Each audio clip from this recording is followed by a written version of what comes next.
하나님 말씀은 빌레몬서 1장 4절입니다. 빌레몬서 1장 4절. 히브리서 바로 앞에 디도서 다음에 빌레몬서 신약성경 350쪽.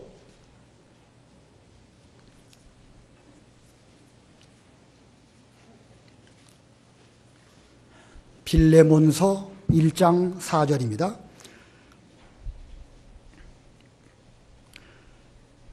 내가 항상 내 하나님께 감사하고 기도할 때에 너를 말함은 주 예수와 및 모든 성도에 대한 내 사랑과 믿음이 있음을 들음이니 이로써 내 믿음의 교제가 우리 가운데 있는 선을 알게 하고 그리스도께 이르도록 역사하느니라.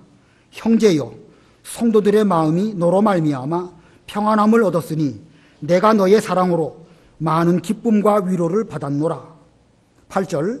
이러므로 내가 그리스도 안에서 아주 담대하게 내게 마땅한 일로 명할 수도 있으나 도리어 사랑으로서 간구하노라. 나이가 많은 나 바울은 지금 또 예수 그리스도를 위하여 갇힌 자 되어 갇힌 중에서 낳은 아들 오네시모를 위하여 내게 간구하노라. 그가 전에는 내게 무익하였으나 이제는 나와 내게 유익함으로 내게 그를 돌려보내노니 그는 내 신복이라. 그를 내게 머물러 있게 하여 내 복음을 위하여 갇힌 중에서 내 대신 나를 섬기게 하고자 하나 다만 내 승낙이 없이는 내가 아무것도 하기를 원하지 아니하노니 이는 너의 선한 일이 억지같이 되지 아니하고 자의로 되게 하려 함이라. 아마 그가 잠시 떠나게 된 것은 너로 하여금 그를 영원히 두게 함이리니 이후로는 종과 같이 대하지 아니하고 종 이상으로 곧 사랑받는 형제로 둘 자라. 내게 특별히 그러하거든 하물며 육신과 주 안에서 상관된 내게랴. 그러므로 내가 나를 동역자로 할진대 그를 영접하기를 내게 하듯 하고 그가 만일 내게 불의를 하였거나 내게 빚진 것이 있으면 그것을 내 앞으로 계산하라. 나 바울이 친필로 쓰노니 내가 갚으려니와 내가 이외에 내 자신이 내게 빚진 것은 내가 말하지 아니하노라. 거기까지 봉독하겠습니다. 여기 6절 보면 이로써 내 믿음의 교제가 우리 가운데 있는 선을 알게 하고, 여기 내 믿음의 교제라는 표현이 있습니다. 오늘 제목은 믿음의 교제입니다. 믿음의 교제. 그런데 특별히 그 앞에 내라는 말이 들어있습니다. 여기서 말하는 내는 사도 바울이 빌레몬을 지칭해서 내라고 말한 것입니다. 오늘날로 말하면 바로 우리들에게 주신 말씀입니다. 그러므로 이 말씀이 제목이 믿음의 교제이지만 바울과 빌레몬 그 양자 간의 믿음의 교제를 말하는 것이 아니라 오늘날 우리와 우리 사이에 믿음의 교제를 지칭해서 내 믿음의 교제라 이렇게 말했습니다. 아무쪼록 이 말씀대로 우리도 이 믿음의 교제가 풍성한 이런 명륜교회가 되어야 되겠습니다. 오늘 본문이 19절까지 길게 읽었는데 다 하기가 어려울 것 같아서 전반부만 조금 하도록 하겠습니다. 이 빌레몬서는 사도 바울이 로마 옥중에 있었을 때에 이 골로새 교회에서 신앙생활하고 있었던 빌레몬이라는 개인에게 보낸 편지입니다. 그러므로 이 빌레몬서는 사도 바울이 빌레몬이라는 개인에게 보낸 개인적 서신입니다. 바울의 여러 서신들이 많이 있는데 그 모든 대부분의 서신들은 다 교회들에게 주어진 편지입니다. 여러 문제들을 안고 있었던 고린도 교회에게 보낸 편지는 고린도 전후서, 또 에베소 교회의 이 교회에 대하여 말하고자 하는 서신이 에베소서, 그리스도가 도대체 누구신가라는 것을 일깨워주기 위해서 보낸 골로새서, 다 각각 모든 사도 바울의 서신들은 이와 같이 교회들에게 주어진 서신이고, 또 디모데나 티도가 그 교회에서 목회할 때에 목회에 합당한 교훈을 주기 위한 서신이 또 있습니다. 그러나 이 빌레몬서만큼은 지극히 개인적인 차원으로 빌레몬이라고 하는 한 개인에게 주어진 그런 서신입니다.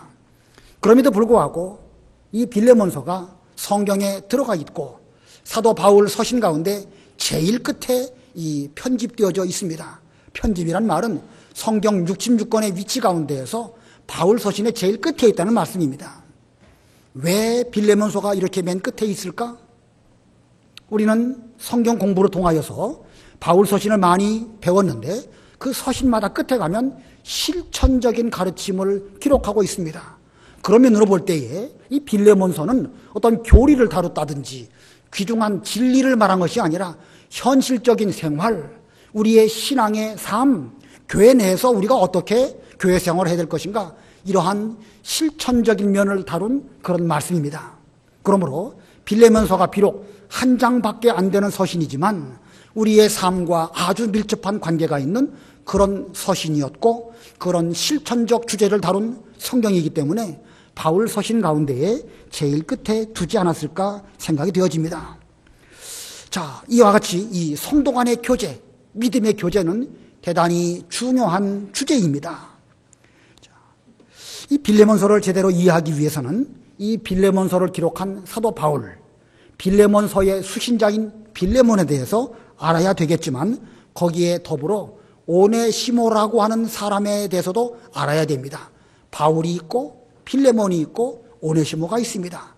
이 세 사람의 관계 속에서 어떻게 믿음의 교제를 이루어야 할 것이냐, 이걸 지금 바울이 빌레몬에게 말하고 있는데 이런 삼각관계를 잘 이해할 때에 믿음의 교제가 이만큼 어려운 일이구나 라는 것을 우리가 깨달을 수 있습니다.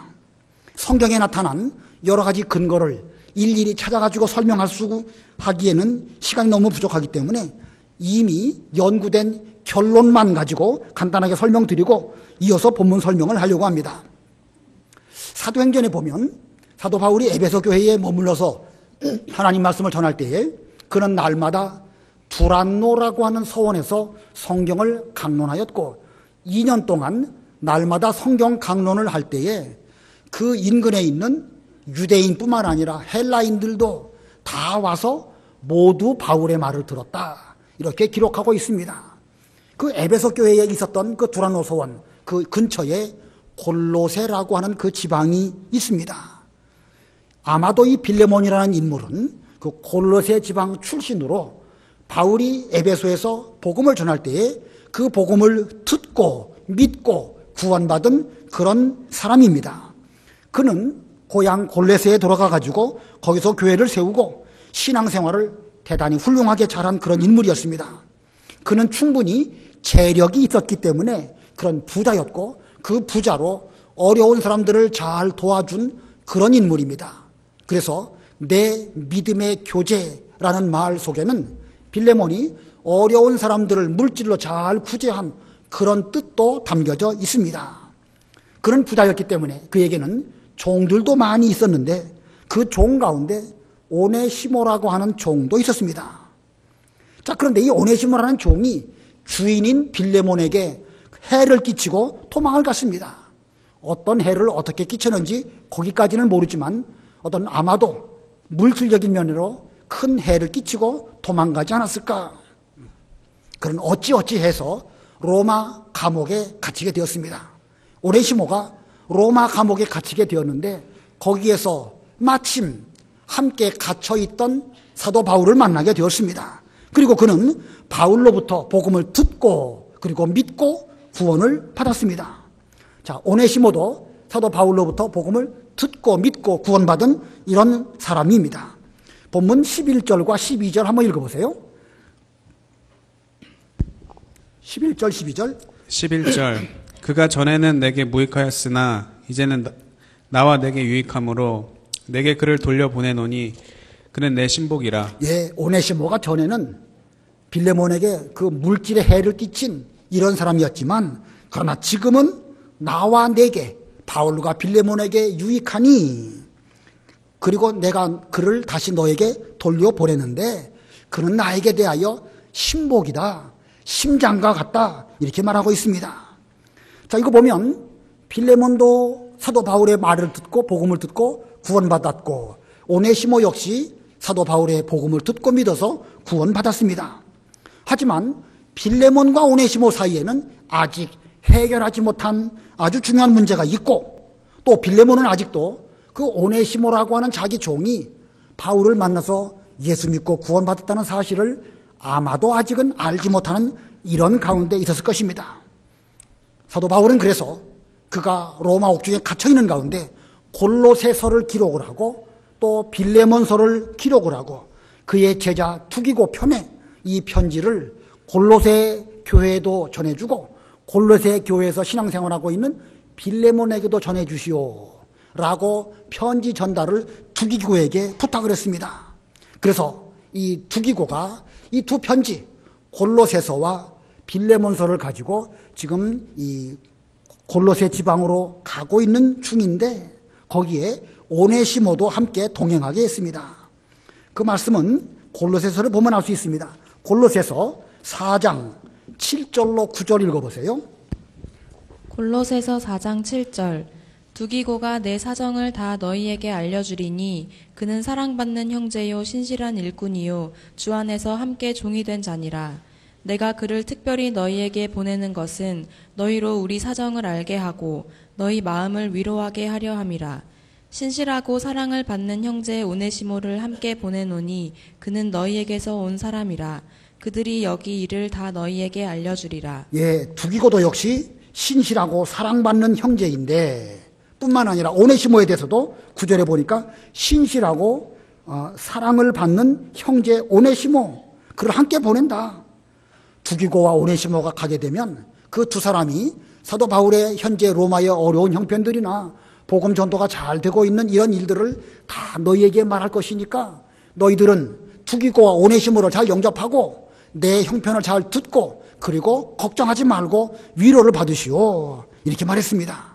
여기 바울은 이 과거에 빌레몬의 종이었던 오네시모를 신실하고 사랑받는 형제라 이렇게 표현하고 있습니다.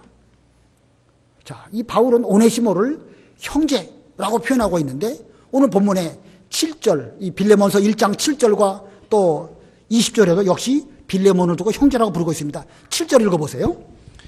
7절 형제여 성도들의 마음이 너로 말미암아 평안함을 얻었으니 내가 너의 사랑으로 많은 기쁨과 위로를 받았노라. 여기 7절에 형제여 그러고 말하고 있죠. 누구를 지칭해서 형제라고 말하는 것이죠? 빌레몬을 두고 말한 것입니다. 바울은 빌레몬을 두고 형제여. 또 20절도 읽어보세요. 20절 오 형제여 나로 주 안에서 너로 말미암아 기쁨을 얻게 하고 내 마음이 그리스도 안에서 평안하게 하라. 예, 역시 또 바울은 빌레몬을 두고 오 형제여 나로 하여금 너로 말미암아 기쁨도 얻게 하고 평안도 얻게 해라 이렇게 말하고 있습니다. 자, 다시 한번 정리하면 바울은 오네시모를 신실하고 사랑받는 형제라고 말하고 있고 바울은 빌레몬을 두고도 오 형제여 라고 지칭을 하고 있습니다. 그렇다고 하면 빌레몬과 오네시모는 어떤 관계라 해야 되겠죠? 빌레몬과 오네시모는 어떤 관계가 되겠습니까? 바울은 오네시모를 신실하고 사랑받는 형제라고 말하고 있고 빌레몬에 대해서도 형제라고 말하고 있습니다. 그러면 빌레몬과 오네시모는 어떤 관계라 되겠습니까? 당연히 형제라 되겠죠. 당연히 형제가 되어야 됩니다. 그런데 현실은 어떻습니까? 현실은 빌레몬은 주인이고 오네시모는 종, 노예입니다. 심지어 오네시모는 주인 빌레몬에게 많은 해를 끼치고 도망쳐서 지금 로마 감옥에 갇혀 있다가 추록이 됐는지 이런 상황입니다. 당시 사회 제도로 말한다고 하면 빌레몬은 자기 노예였던 오네시모를 마음대로 죽일 수 있습니다. 왜냐하면 노예는 그 당시에 하나의 물질 혹은 짐승 이하의 취급을 받던 이런 사회였기 때문에 그 물질에 많은 손해를 끼친 오네시모를 주인된 빌레몬 입장에서는 죽일 수도 있는 것이 바로 빌레몬의 그 상황입니다. 자, 그러므로 빌레몬이 오네시모를 형제로 받아들인다. 이건 여간 어려운 게 아닙니다. 자기 돈 떼어먹고 해를 많이 끼치고 그리고 멀리 도망간 이 종 오네시모 어떻게 그를 형제로 받아들이겠습니까? 쉽지 않은 일입니다. 자, 그런데 이런 가운데에서 바울은 어떻게 해야 될까? 지금 빌레몬과 오네시모가 지금 형제로 서로 해야 되는데 바울 입장에서 그들을 어떻게 해야 될까? 오네시모가 저지른 사회적인 죄 때문에 할 수 없다. 그건 내가 저지른 잘못이니까 죽든지 그건 어쩔 수 없다. 이래 해야 될까? 아니면 빌레몬에게 지나간 일이니까 다 덮어두고 그냥 없던 일로 합시다. 이렇게 말해야 될까? 이거 뭐 둘 다 쉽지 않은 그런 상황입니다. 물론 바울은 결국 빌레몬에게 오네시모를 종과 같이 대하지 말고 사랑받는 형제로 받아주시오 라고 간곡하게 부탁하기 위해서 이 빌레몬서를 기록을 했습니다. 그래서 빌레몬서의 핵심이 여기 16절에 있습니다. 우리 16절 다 같이 합독하겠습니다. 16절 시작. 이후로는 종과 같이 대하지 아니하고 종 이상으로 곧 사랑받는 형제로 둘 자라. 내게 특별히 그러하거든 하물며 육신과 주 안에서 상관된 내게랴. 자, 바울은 결국 이 16절의 말씀, 빌레몬이요 오네시모를 믿음의 형제로 받아주시오 라는 말 하려고 이 빌레몬서 편지를 쓴 것입니다. 자, 그러나 바울은 이 오네시모에 관한 이 문제를 형제로 받으라고 빌레몬에게 명령으로 할 수 있지만 명령으로 하지 아니하고 편지를 써서 간곡하게 부탁을 하고 있습니다. 자, 이 바울이 오네시모를 형제로 받으라는 그 여러 가지 이유에 대해서 여기 8절 이후부터 쭉 이렇게 많이 기록되어 있는데, 이 빌레몬에게는 이미 아마 바울은 이 말을 하기 위해서 오랫동안 많이 기도하는 가운데에서 빌레몬에게 이미 있는 사랑과 믿음을 생각하면서 지금까지 잘해온 빌레몬이요, 지금까지 믿음의 교제를 잘해온 것처럼 오네시모에게 대해서도 믿음의 교제를 잘하기를 바랍니다 라고 권면하고 있습니다. 자, 4절부터 7절 한번 읽어보세요. 4절로 7절. 4절. 내가 항상 내 하나님께 감사하고 기도할 때에 너를 말함은 주 예수와 및 모든 성도에 대한 내 사랑과 믿음이 있음을 들음이니 이로써 내 믿음의 교제가 우리 가운데 있는 선을 알게 하고 그리스도께 이르도록 역사하느니라.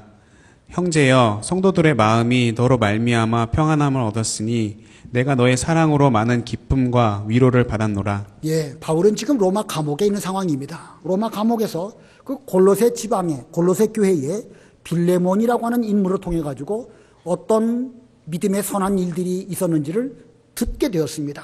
그래서 바울은 본문 가운데에서 너 빌레몬에 대한 지칭하는 표현들을 아주 많이 하고 있습니다.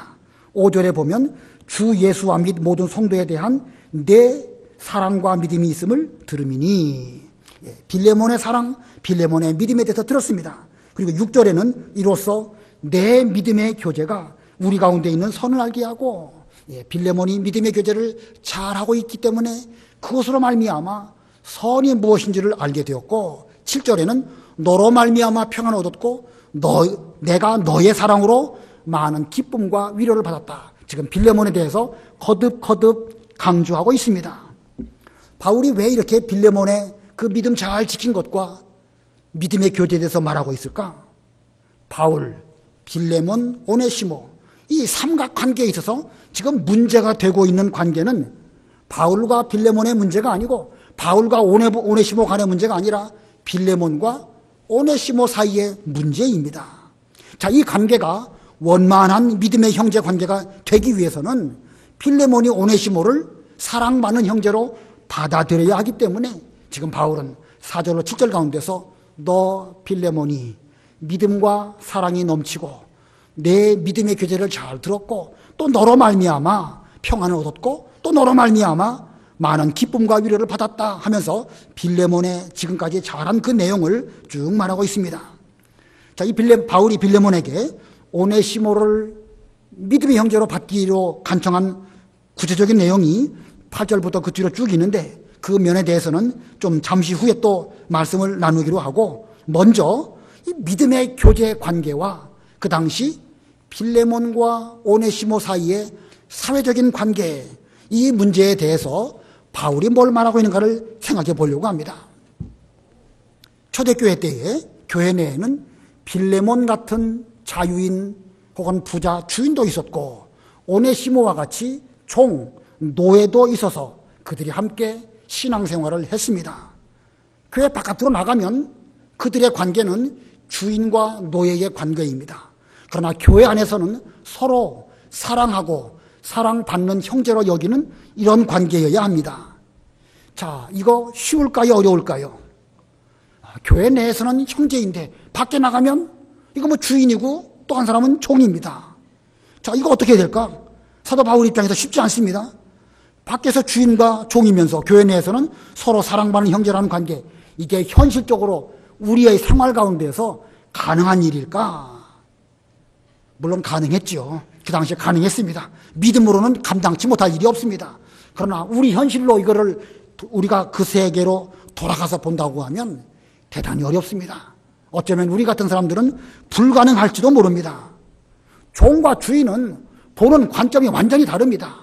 어떤 일이 생기면 종은 저것도 다 해야 되는가?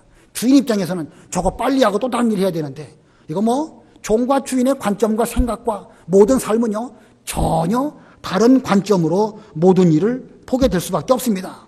그런데 어떻게 서로 사랑받는 형제로 받아들일 수 있을까? 이게 가능이나 할까?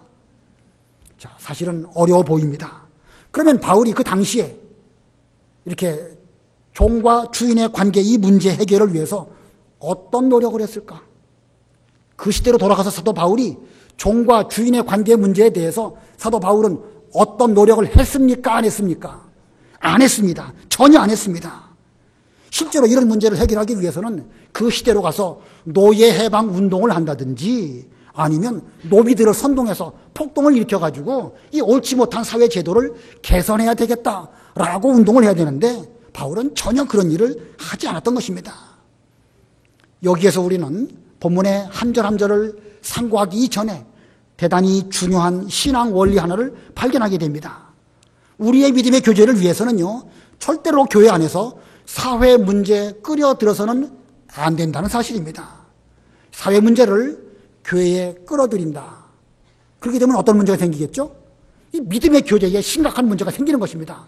물론 밖에 나가서는 주인이고 종이고, 밖에 나가면 사장이고 직원이고, 밖에 나가면 남자고 여자고, 노인이고 젊은이고 여러 관계가 있지만 그런 사회적인 여러 모순과 문제를 교회 안으로 끌어들인다고 하면 교회 내에서의 믿음의 관계는, 믿음의 교제는 파괴될 수밖에 없기 때문에 그런 것입니다.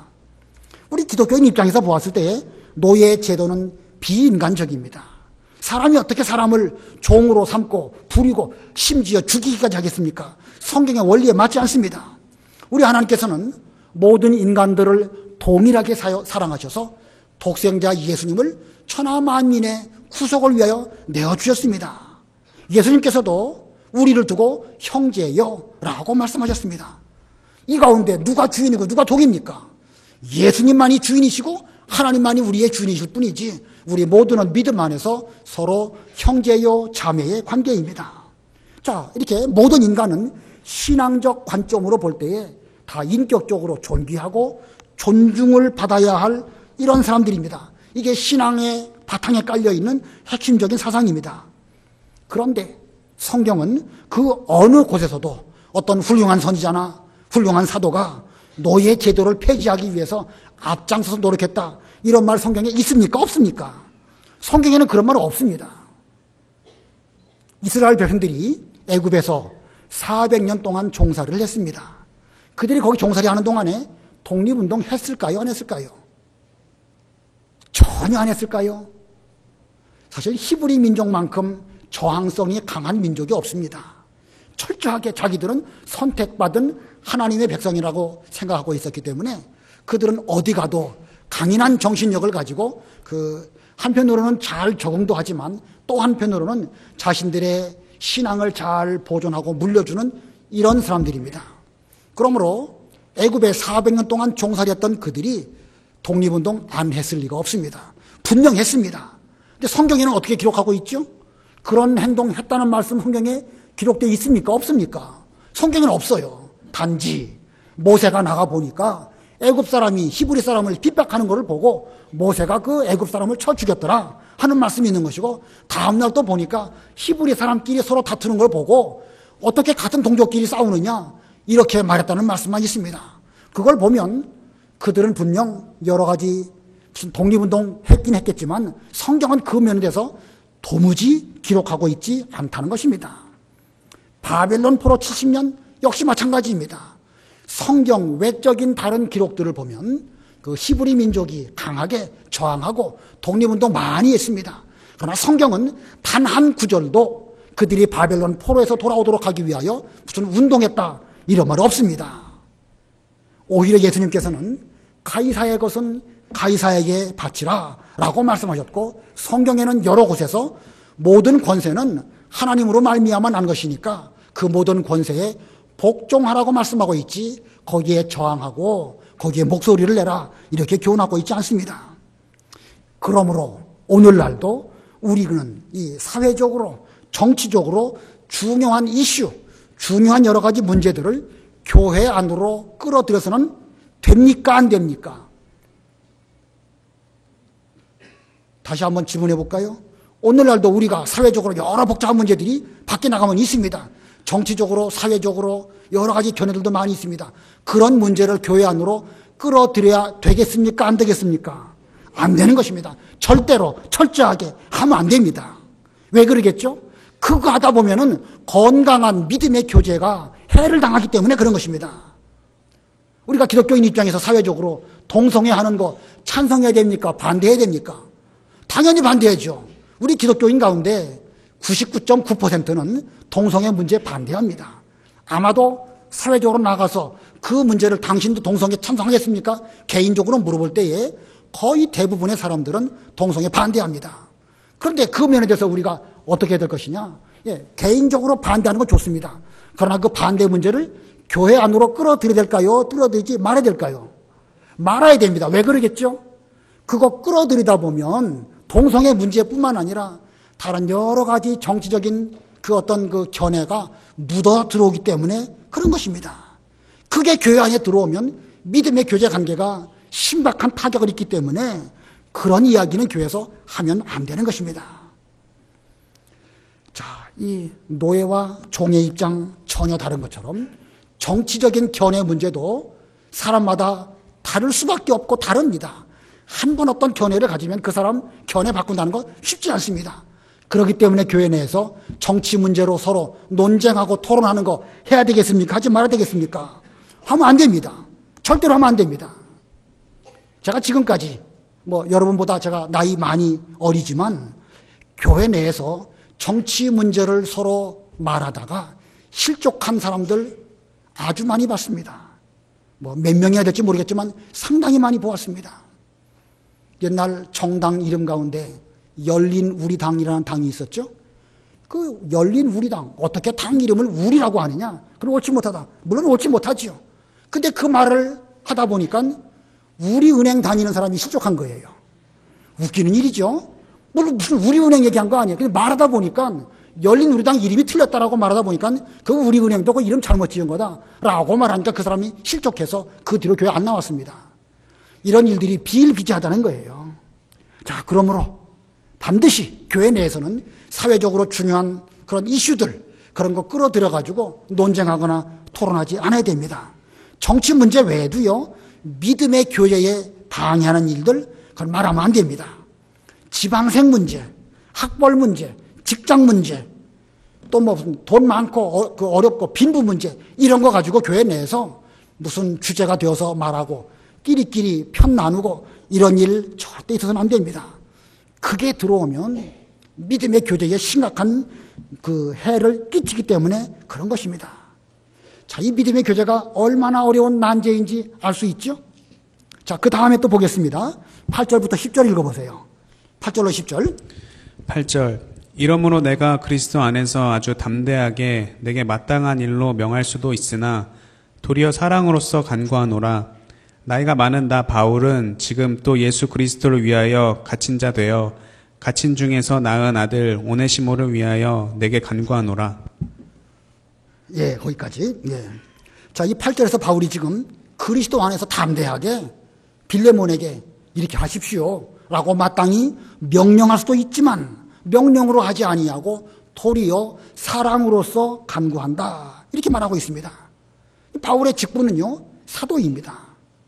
우리 기독교의 최고의 직분, 물론 높낮이를 말하는 거 아니지만 직분 가운데 예수님께로부터 직접 임명받은 직분 사도입니다. 12 사도 외에는 더 이상 없습니다. 얼마나 존귀하고 얼마나 귀하고 아름다운 이름입니까? 그러나 얼마든지 바울은 담대하게 빌레몬에게 오네시모 가니까 당신은 오네시모를 형제로 받으세요. 명령할 수 있지만 그는 명령으로 하지 않았다는 것이에요. 도리어 사랑으로서 간구한다. 그리고 9절 10절도 보면 나이 많은 나 바울은 지금 또 예수 그리스도를 위하여 갇힌 자 되어서 갇힌 중에 낳은 아들 오네시모를 위하여 내게 간구한다 라고 말하고 있습니다. 이 9절과 10절을 의역을 하면 이런 것입니다. 내가 빌레몬 당신보다 나이 많지 않습니까? 나이 많은 내가 당신에게 말할 수도 있고 또 내가 지금 얼마나 로마 감옥에서 고생하고 있습니까? 고생하고 있는데 그것을 가지고 당신에게 말할 수도 있지만 그러나 오히려 내 입장으로 말한 것이 아니라 당신 입장에서 오네시모를 형제로 잘 받아주시기 바랍니다. 나이 많고 로마 감옥에 갇혀있는 내가 이렇게 간곡하게 부탁합니다. 이런 뜻입니다. 나이 많으니까 나이 많은 곳으로 당신은 손 아래 사람이 왜 내 말을 안 듣고 그렇습니까? 이렇게 말하지 않았다는 것이지요. 그래서 이 8절과 10절의 말씀을 잘 살펴보면요, 바울은 사도의 권위로 명령하지 않았고 나이 많다고 해서 나이로 말미암아 빌레몬에게 하대해서 말하지 않았고 오직 사랑으로서 간구했습니다. 자, 여기에서 우리는 이 믿음의 교제에서 중요한 두 번째 교훈은요, 이 믿음의 교제는 권위주의로 해서는 안 된다는 것입니다. 권위주의로 하지 말 거. 권위주의로 하지 말 거. 자, 바울 입장에서 사도의 권위를 가지고 빌레몬에게 오네시모의 모든 죄를 용서하고 형제로 받아라. 너 당신도 예수 믿는 사람이고 오네시모도 믿지 않느냐. 이렇게 말한다고 하면 이 오네시모 문제가 간단하게 해결될 수 있지만 바울은 그렇게 하지 않았습니다. 왜냐하면 믿음의 교제라는 것은 한마디 명령으로 되는 것이 아니기 때문에 그렇습니다. 자, 우리 유념하고 명심해야 됩니다. 우리는 자기 권위로 무슨 일을 하려고 하면 상당한 부작용이 있을 수밖에 없습니다. 제가 목사라는 권위로 여러분에게 이렇게 하세요, 저렇게 하세요. 물론 여러분이 제 앞에서 그 말씀을 들으시겠지요. 그러나 물론 듣고 그 일이 잘 되고 은혜롭게 되겠지만 그러나 거기에는 뜻하지 않은 부작용 있을 수 있습니다. 물론 때로는 철 없는 자녀들이나 나이 어린 사람들에게 대해서 부모된 사람이나 혹은 어른으로서 명령할 필요 있습니다. 그러나 성인이 되면 심지어 자기 자녀를 할지라도 명령으로 해서 그게 되지 않습니다. 물론 어떤 일은 명령으로 해야 됩니다. 그러나 이 믿음의 교제, 서로 형제를 사랑하고 잘 받아들이고 좋은 관계를 맺는 이런 일은 제가 여러분에게 명령한다고 여러분이 서로 믿음의 교제가 되어지는 것이 아니라는 사실입니다. 어떤 사람이 우리 교회에 찾아왔습니다. 말씀을 잘 들으려고 그런 집중해서 예배에 잘 참석을 하고 이제 예배 말씀이 끝나고 목사가 서로 옆에 계신 분들하고 인사 나누시기 바랍니다. 그분은 모처럼 잘 생각하고 교회에 와가지고 이 교회에서 예배를 잘 드렸으니까 이 예배에 적응해야지. 교인 등록도 했고 기쁘게 인사하려고 좌우 살펴보는데 인사를 잘 안 받습니다. 뭐 근엄하고 상당히 거룩하긴 한데 뭔가 말 한번 잘못 붙이면 뭔가 나에게 버럭 화를 낼 것 같은 그런 분위기였습니다. 그래서 등록은 했지만 교회는 더 이상 안 나왔습니다. 그래서 또 전화를 했죠. 전화하니까 이 교회, 명륜교회는 뭐 이런저런 거 다 좋은데 뭔가 분위기가 어색하고 딱딱하고 그래서 저는 안 가려고 마음먹었습니다. 여러분 이런 말씀 저한테 들으면 어떠십니까? 이거 제가 꾸며낸 말 아니에요. 며칠 전에 있었던 일입니다. 얼마 전에 있었던 일입니다. 근데 제가 여러 사람들 말씀을 들어보니까 제가 여러분에게 좀 더 따뜻한 교회가 되었으면 좋겠다라고 말해도 여러분에게는 피부로 와 닿지 않는 모양이에요. 그런데 그런 가운데서 이런 일이 벌어지고 있습니다. 그냥 덮고 넘어갈까요? 어떡할까요? 목사님 제 입장에서는요, 이거 말하지 않을 수 없습니다. 우리가 교회 와가지고 거룩하고 경건하게 예배 잘 드리는 거 당연히 그래야죠. 그러나 경건과 따뜻함과는 그건 전혀 다른 차원의 다른 각도의 일인 것입니다. 좀 제 말씀을 잘 들으시고 좀 옆에 있는 분하고 좀 다정다감하게 인사도 잘 주고받고 좀 그래야 됩니다. 근데 현실적으로 이게 쉽지 않아요. 저도 여러 교회를 다녀보았지만 우리 교회는 사랑이 없다는 말을 교회마다 다 합니다. 교회마다. 그러니까 교회 올 때에 혹시 이 가운데서도 이 교회를 잘 선택하려고 하는 가운데 있는데 사랑이 없는 교회라서 망설여지고 있다. 죄송하지만 어디 가도 그렇습니다. 어디 가도 그렇지만 우리가 그분 말하는 게 아니라 지금 이 말씀이 빌레몬에게 하는 말일진데 우리 명령교회 오랫동안 신앙생활 잘 하시고 계신 저와 여러분에게는 이 말씀이 대단히 중요한 말씀입니다. 절대로 권위적으로 하지 않아야 됩니다. 경건하고 거룩하게 예배 잘 드리는 것은 좋지만 그러나 그 외에 다른 면으로는 따뜻하고 부드럽고 기쁘고 잘 영접하는 이런 교회가 되어줘야 교회가 교회다워지는 것이지 그렇지 않고 무슨 인사 한마디 하기도 힘들 정도로 어색한 관계 바람직하지 않습니다. 본문에서 한 가지 더 생각하고 넘어가겠습니다. 9절 보면은요, 도리어 사랑으로서 간구하노라. 도리어 사랑으로서 간구하노라. 이렇게 기록하고 있는데 그 원문상 그 사랑으로서 할 때 그 사랑 앞에 정관사 더가 붙어 있습니다. 그러니까 그걸 지적한다고 하면 도리어 그 사랑으로서 간구하노라 라는 뜻입니다. 도리어 그 사랑으로서 내가 빌레몬 당신에게 권합니다 라는 뜻입니다. 그러면 그 사랑할 때 그 사랑은 누구의 사랑일까? 물론 본문의 사랑은 아가페 사랑이니까 하나님의 사랑을 말씀하고 있습니다. 그런데 그 하나님의 사랑을 바울에게 있는 사랑으로 내가 너에게 말한다라는 뜻이겠습니까? 아니면 빌레몬 당신에게 있는 그 사랑을 의지해서 내가 권면한다 그런 뜻이겠습니까? 바울이겠습니까? 빌레몬이겠습니까? 어렵죠, 답하기가. 문맥을 잘 봐야 됩니다. 문맥을. 아까 앞부분에서 5절에서도 내 사랑과 믿음이 있음을 들었다. 6절에는 내 믿음의 교제가 우리 가운데 있다. 7절에는 너로 말미암아 평안을 얻었고 너의 사랑으로 많은 기쁨과 위로를 받았다. 지금 너 빌레몬을 말하고 있습니다. 그러면서 9절에서 도리어 그 사랑으로서 간구하노라 라고 말한 것을 보면 여기서 말하는 그 사랑은 사도 바울에게 있는 사랑이 아니라 빌레몬에게 있는 사랑입니다. 당신이 지금까지 믿음의 교제를 잘했다는 말을 내가 들었고 그로 말미암아 내가 평안과 기쁨을 얻었습니다. 당신에게 있는 그 사랑으로서 그 사랑을 의존해서 내가 지금 당신에게 믿음의 교제를 잘하도록 권면합니다 라는 뜻입니다. 잘 이해가 되십니까? 바울은 자기가 빌레몬을 사랑하는 그 사랑으로 빌레몬을 권면하는 것이 아니고 빌레몬에게 있는 사랑을 의지해서 지금 오네시모를 잘 받아주기를 말하고 있습니다.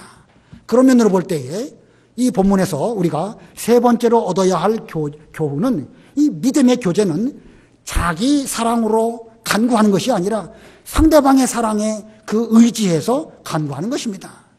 지금 문제는 바울과 빌레몬 사이의 문제가 아니라 빌레몬과 오네시모 사이의 문제인데 내가 너 사랑하니까 너는 내 사랑을 잘 받아가지고 오네시모를 받아주시오 라고 말한다고 하면 그게 말이 됩니까? 안 됩니까? 말이 안 되는 거예요. 여기 우리 교회에 A라는 사람하고 B라는 사람이 있는데 서로 뭔가 불편한 관계가 있습니다. 그때 목사인 제가 나 당신 사랑하는 거 알지 않습니까? 내가 당신 사랑하는 거 알지 않습니까? 내 사랑하니까 당신들도 서로 사랑하세요. 부분적으로는 맞는 말인 것처럼 보이지만요. 그게 말이 안 되는 거예요. 그러니까 우리는 이런 면에 있어서 아주 조심해야 됩니다. 내가 사랑해서 말하는데 사랑해서 말하니까 당신은 이렇게 하세요. 마치 뭔가 큰 사랑을 받았으니까 사랑의 부담감을 가지고 뭔가를 하라고 말한 것처럼 보이지만 그 사람 본인에게 자기 사랑이 없고서는 올바른 믿음의 교제가 이루어질 수 없다는 사실입니다. 그러니까 바울이 물론 빌레몬도 사랑하고 오네시모도 사랑하지요. 그러나 그 사랑으로 되는 게 아니에요. 빌레몬 당신에게 있는 사랑, 오네시모 당신에게 있는 사랑, 이거 가지고 서로 믿음의 교제를 해야 될 것을 말하는 것입니다. 자, 잘 이해가 되시죠? 내가 당신 사랑하니까 당신은 오네시모를 형제로 받으십시오. 이렇게 해서는 안 된다는 것입니다. 왜냐하면 이 오네시모를 받아야 할 사람은 바울이 아니고 바울의 사랑이 아니라 빌레몬이고 빌레몬에게 필요한 것이 사랑이기 때문에 바울은 지금 당신에게 있는 사랑을 의지해서 도리어 간구합니다 라고 말한 것입니다. 자, 이렇게 우리가 사랑으로 상대방을 받아들인다는 일, 현실적으로 참 어렵습니다. 근데 우리는 내가 사랑하면 다 될 것처럼 생각합니다. 그렇지 않습니다. 사랑은 절대 일방통행이 아닙니다.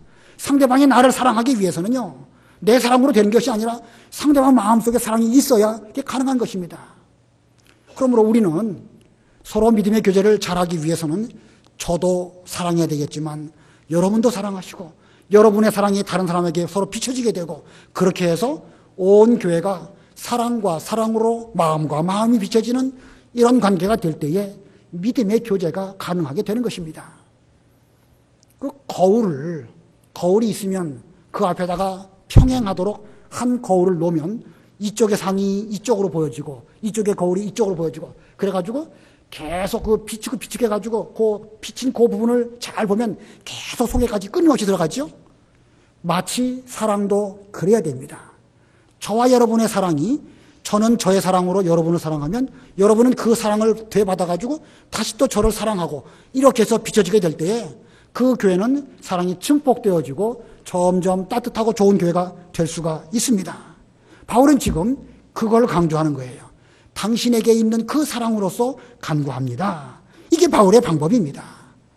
그리고 그 사랑으로서 오네시모를 형제로 잘 받아주시기를 바랍니다. 라고 바울은 간곡하게 간구하고 있습니다. 자, 이 믿음의 교제, 우리가 당면한 현실적인 문제입니다. 신앙적인 교리, 어려운 진리, 많이 아는 거 마땅히 알아야 되겠죠. 그러나 우리의 당면한 현실적인 문제는 그 교리 많이 안다고 되는 거 아닙니다. 실제 생활 가운데에서 우리는 서로 믿음의 교제를 잘 실현하는 그런 우리가 돼야 되는데, 이게 쉽지 않아요. 그러나 쉽지 않다고 해서 그냥 덮고 넘어갈 것이 아닙니다. 반드시 우리에게 있는 이 문제를 극복하고 믿음의 교제를 우리 교회 내에서 실현하는 이런 우리가 돼야 됩니다. 이와 같은 건강한 믿음의 교제를 위해서는 아까 제가 3가지 말씀드린 것처럼, 첫 번째로 교회 안에 무엇 끌어들이지 말라고요. 사회 문제, 정치 문제, 학벌 문제, 돈 많고 적고, 이쁘고 안 이쁘고 여러 가지 복잡한 것들, 지방색 절대 끌어들이면 안 됩니다. 그런 것 때문에 여러 가지 문제가 많이 일어나고 있습니다. 두 번째는 뭘로 하지 말라고요? 권위주의. 내가 목사로서 명령하는데 당신 내 말 들어야 돼. 내가 나이 많으니까 내가 말하면 들어야 마땅하지 않습니까? 물론 들어야지요. 목사님 말 안 들으면 그거 되겠습니까? 나이 많은 어른들이 말할 때 그거 팅팅거리면 되겠습니까? 마땅히 들어야죠. 그러나 그것으로 믿음의 교제가 이루어지겠느냐? 신앙적인 차원의 교제가 이루어지겠느냐? 아니라는 것입니다. 오히려 그 권위주의로 하게 되면 부작용이 생기고 점점 멀어지게 되고 따뜻하지 못한 교회로 자꾸 비춰지게 될 수밖에 없기 때문에 우리는 그런 권위나 권위주의로 하지 않아야 됩니다. 세 번째는 내 사랑으로서가 아니라 개인의 자기에게 있는 그 사랑으로 하도록 해야 한다는 것이지요. 사랑은 절대 일방통행이 아닙니다. 내 사랑이 상대방에게 비춰지고 상대방의 사랑으로 또 내 사랑을 받아주게 될 때에 그런 가운데 사랑은 점점 뜨거워지고 우리 교회가 사랑이 넘치는 좋은 교회가 될 수가 있는 것입니다. 어렵지요? 어렵습니다. 어려워도 반드시 이 일은 해야 할 일입니다. 이거 못하면 교회가 교회답지 못합니다. 아무쪼록 오늘 이 믿음의 교제 여기까지 하겠는데, 현실적으로 어려워도요 반드시 해야 되겠다는 생각을 가지시고 오늘 이 3가지 원리를 우리는 실천해야 됩니다. 제가 이론적으로만 여러분에게 설명을 드렸는데, 이제 저와 여러분이 이 이론을 우리 교회 생활 가운데 반드시 실천해야 됩니다. 인사할 때도요 그냥 형식적으로 하시지 말고 진심을 담아서 인사해야 됩니다. 저는 예배 시간에 제 나름대로의 원칙은 뒤돌아보지 않는 것입니다. 뒤돌아보면 어떻게 되겠죠? 두리번 아무게 왔는가 안 왔는가, 저 사람 예배 태도가 왜 저런가, 자꾸 그게 보여지게 되거든요. 저는 이 회중석에 앉아있을 때는 웬만해서는 제가 뒤 안 돌아봅니다. 여러분도 다른 사람 감시하는 차원으로 돌아보시지 말고 말씀에 집중하시고, 그리고 인사할 때는 그때는 적극적으로 돌아보도 좋습니다. 모든 사람에게 다 인사하고 따뜻하시고 사랑을 잘 나타내고 상대방 사랑도 받아주시고, 이렇게 해서 우리 교회가 사랑이 넘치는 좋은 교회 반드시 되어야 되겠습니다. 기도하겠습니다.